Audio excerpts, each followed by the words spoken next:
Good morning friends, स्वागत आहे तुमचं आजच्या प्री मार्केट रिपोर्टमध्ये. तर मग चला सुरुवात करूयात आजच्या प्री मार्केट रिपोर्टला आणि जाणून घेऊयात की आज आपल्या स्टॉक मार्केटमध्ये काय होऊ शकतं ते. त्याआधी तुम्ही जर चॅनलवरती नवीन असाल तर चॅनलला सबस्क्राईब करायला बिलकुल विसरू नका. तर मग चला सुरुवात करूयात आजच्या व्हिडिओला. मित्रांनो, आजचा दिवस हा खूप जास्त इव्हेंट्सनं भरलेला आहे. त्यामुळे आज मार्केटमध्ये व्हॉलेटिलिटी आपल्याला खूप जास्त पाहायला मिळू शकते. त्याच्यामागे बेसिकली रिझन आहे अगदी US मार्केटपासूनच. तर आता सगळ्यात सुरुवातीला जाणून घेऊयात काल रात्री US मार्केटमध्ये काय झालं. तर US मार्केट हे सिग्निफिकंटली ग्रीनमध्ये क्लोज झाले. ऑलमोस्ट त्यांचे तीनही इंडेक्सेस 1.5-2% आसपास ग्रीनमध्ये क्लोज आहेत. तर असं होण्यामागे कारण काय? असं होण्यामागे सगळ्यात महत्त्वाचं कारण म्हणजे त्यांच्याकडे जो काल रात्री इन्फ्लेशन डेटा आलेला आहे, जे US गव्हर्नमेंट शटडाऊन होतं त्याच्यानंतर जो आलेला हा पहिलाच डेटा आहे. तर तो इनलाईन विथ द एक्सपेक्टेशन आला आहे. ओके, म्हणजे इन्फ्लेशन डेटा खराब आलेला नाही आहे, हे लक्षात घ्या. आता त्यामुळे काय झालं आहे की US मार्केटमध्ये ती पॉझिटिव्हिटी ट्रान्सफर झाली. ओके, म्हणजेच आपण USच्या साईडने जर ग्लोबल मोमेंटम पाहिला तर तो पॉझिटिव्ह आहे. ओके, तर मग आता आपले जे काही ADRs आहेत, IT ADRs, तर ते तिथे सिग्निफिकंटली ग्रीनमध्ये क्लोज आहेत. इन्फोसिसचा ADR तर ऑलमोस्ट 5% ग्रीनमध्ये क्लोज आहे. विप्रोचा ADRसुद्धा 1% क्लोज आहे ग्रीनमध्ये. परंतु जे काही बँकिंग स्टॉक्स आहेत तर त्याच्यामध्ये फार जास्त आपल्याला पॉझिटिव्हिटी पाहायला मिळत नाही. म्हणजेच त्या हिशोबाने आज आपण आपल्याकडे पाहिलं तर बँकिंग स्टॉक थोडेसे स्लगिश राहतील, परंतु IT स्टॉक्स मार्केटला लीड करतील. तर मग आता अचानक इन्फोसिस 5% वर जाण्यामागचं कारण काय?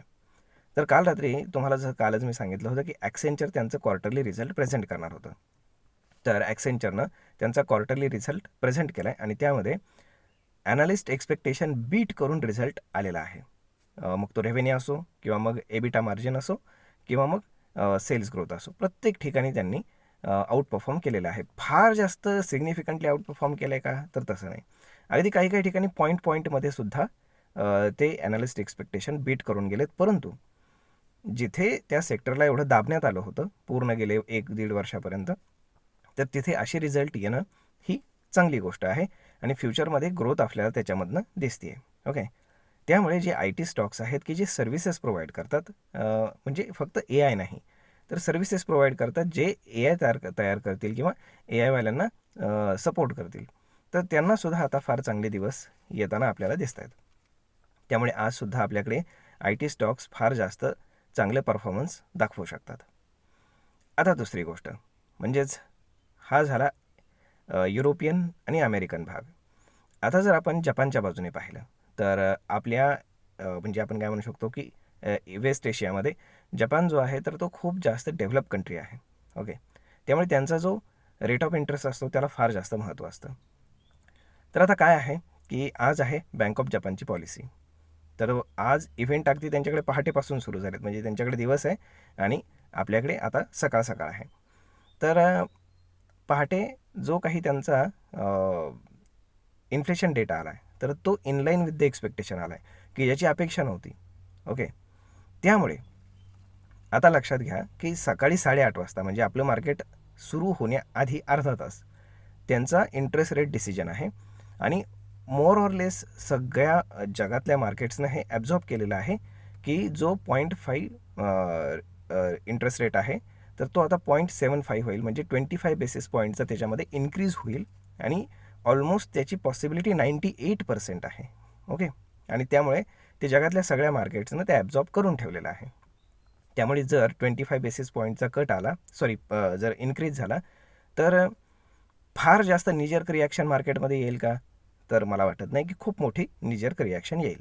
ओके, परंतु एखादा गॅपडाऊन तर होऊ शकतो की जो सध्या दाखवत नाही आहे, परंतु 8:30 वाजता कळेल. त्यानंतर दुसरी गोष्ट म्हणजे की आता महत्त्व कशाला राहणार आहे? जर 25 बेसिस पॉईंट इन्क्रीज होणार आहे हे माहीत आहे, तर मग साहजिकच आहे की तिथे त्यांचं जो काही चेअरमॅन आहे सेंट्रल बँकेचा, तर ते काय स्टेटमेंट देतात, हॉकीज देतात की डोवीज देतात, ह्याला खूप जास्त महत्त्व आहे आणि पूर्ण जगातले मार्केट्स आज त्या स्टेटमेंटवरती ड्राईव्ह होतील.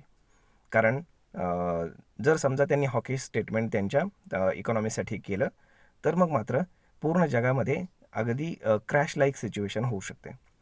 आणि जर त्यांनी डोविश स्टेटमेंट केलं की ज्याची पॉसिबिलिटी जास्त आहे, कारण आज सकाळपर्यंत ती पॉसिबिलिटी नव्हती, परंतु त्यांचा जो इन्फ्लेशन डेटा आला आहे तो इनलाईन विथ द एक्सपेक्टेशन आला आहे, म्हणजे खराब आलेला नाही आहे, चांगला आला आहे.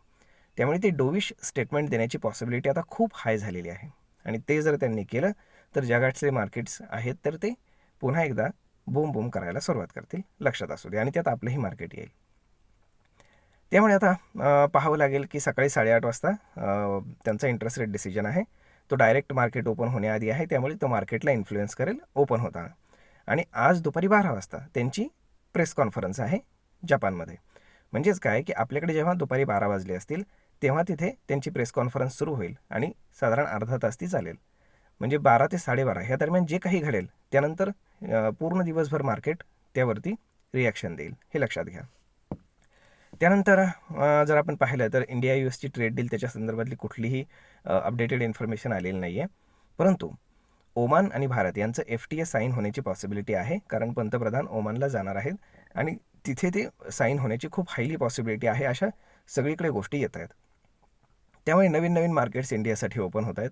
आणि आपण त्याचाच परिपाक पाहिलेला आहे की 40% आपला जो काही ट्रेड डेफिसिएट आहे तर त्याच्यामध्ये कमी आलेली पाहायला मिळालेली आहे. म्हणजेच काय की एकंदर आपली इकॉनॉमी चांगली आहे as per the data. Okay, आता जर आपण कालचा FIS डेचा डेटा पाहिला तर अगेन FIS पुन्हा बायर्स होते, शॉकिंगली. फार नाही परंतु 700 कोटींच्या आसपास त्यांनी बाईंग केलं आहे आणि डोमेस्टिक इन्स्टिट्यूशन्सनं ऑलमोस्ट 2,700 कोटींच्या आसपास बाईंगच केलं आहे. म्हणजेच कोणी मेजर सेलर नाही आहे तरीसुद्धा मार्केटमध्ये आपण काय पाहू शकतो की एक सिग्निफिकंट डीप आपल्याला पाहायला मिळतं आहे. म्हणजेच काय की काल जो टेक्निकल पॅटर्न तयार झालेला आहे तर त्याला बुलिश हॅमर म्हणतात. म्हणजे खूप हायली चान्सेस आहेत की आज मार्केट रॅली करेल जर बँक ऑफ जपाननं एक डोविश स्टेटमेंट केलं तर. ओके, त्याला ती कंडिशन आहे. त्यामुळे दुपारी 12:30 म्हणजे 12 ते 12:30 दरम्यान काय घडते ह्याला खूप जास्त महत्त्व राहणार आहे. आणि जर हा जो काही पॅटर्न आहे काल बनलेला बुलिश हॅमर, तर तो जर प्रिव्हेंट व्हायचा असेल तर कालचा जो लो आहे त्याला खूप जास्त महत्त्व आहे. म्हणजे आज जरी 8:30 वाजता 25 बेसिस पॉईंटचा इन्क्रीज झाला तरीसुद्धा ओपनिंग जी आहे तर ती जर कालच्या लोच्या खाली होत असेल तर तो पॅटर्न पूर्णपणे निगेट होईल आणि तो काम करणार नाही. परंतु जर 25 बेसिस पॉईंटचा रेट इन्क्रीज होऊनसुद्धा जर ओपनिंग इटसेल्फ कालच्या लोच्या वरती झाली तर साहजिकच आहे की 12-12:30पर्यंत काय स्टेटमेंट येते ते पाहण्यासाठी मार्केट त्या लेवलला डिफेंड करत राहील. आणि जर डोविश स्टेटमेंट आलं तर तिथनं पुढं मार्केट रॅली करण्याचे खूप हायली चान्सेस आहेत. आणि 2 दिवसापासून आपण पाहतोय की पूर्ण जगामध्ये अनसर्टनिटी असताना सुद्धा FIS बाईंग करतायत. म्हणजे काहीतरी शिजतंय जे कदाचित आपल्यासारख्या सर्वसामान्य माणसांना माहीत नाही आहे. तर होप सो सगळं काही व्यवस्थित व्हावं हीच आपली अपेक्षा आहे. आपण फक्त डेटा ॲनालिसिस करू शकतो. परंतु FISच्या ज्या काही शॉर्ट पोझिशन्स आहेत मार्केटमध्ये ते ऑलमोस्ट 92% पोहोचलेले आहेत. त्यामुळे जर समजा बँक ऑफ जपानकडनं एखादी खूप चांगली गुड न्यूज आली की ज्याची अपेक्षा नाही आहे, परंतु जर समजा सरप्राईज काही आलंच तर मग मात्र खूप शॉर्ट कवरिंग होण्याची पॉसिबिलिटी आहे. आता आपण फक्त इव्हेंट काय आहे ते प्रेडिक्ट करू शकतो, परंतु काय होईल ते आपल्या हातामध्ये नाही आहे, लक्षात घ्या. तर पाहूयात काय होतं ते. जर आपण सध्या गिफ्ट निफ्टी पाहिलं तर गिफ्ट निफ्टी इंडिकेट करते की मार्केट एक 40 ते 50 पॉईंट गॅपअप ओपन होईल. परंतु जसं मी तुम्हाला सांगितलं की 8:30 वाजेपर्यंत वाट पहा. 8:30 वाजता काय रेट ऑफ इंटरेस्टचं डिसिजन येतं आहे त्याच्यावर डिपेंड राहील की मार्केट 9 वाजता कुठे ओपन होईल. त्यामुळे गिफ्ट निफ्टीवरती आता रिलाय करणं काही फार जास्त महत्त्वाचं आहे असं वाटत नाही. परंतु जर आपण काल इंडिया विक्स पाहिला तर इंडिया विक्स चक्क 10 क्रॉस करून डाऊन साईडला क्लोज केला आहे. म्हणजे मार्केटमध्ये कुठल्याही प्रकारची भीती नाही आहे जरी बँक ऑफ जपानची पॉलिसी येणार असेल तरीसुद्धा. कारण एनकॅरी ट्रेड्सचं फार मोठं टेन्शन असतं आणि प्रचंड पैसे जपानच्या जगातल्या स्टॉक्स मार्केटमध्ये लागलेले आहेत. तर पाहूयात नक्की काय घडतं आहे हे सांगता येत नाही, कारण प्रत्येक डेटा कॉन्ट्रास्ट आहे आणि कधी कधी होतं असं. तर होप सो सगळं काही व्यवस्थित व्हावं हीच आपली अपेक्षा. तर मग मित्रांनो, आजचा हा व्हिडिओ ही माहिती तुम्हाला कशी वाटली हे तुम्ही आम्हाला कमेंट करून नक्कीच सांगा. आणि जर आवडली असेल तर आपल्या जवळच्या मित्रमंडळींसोबत देखील हा व्हिडिओ तुम्ही शेअर करायला विसरू नका. धन्यवाद.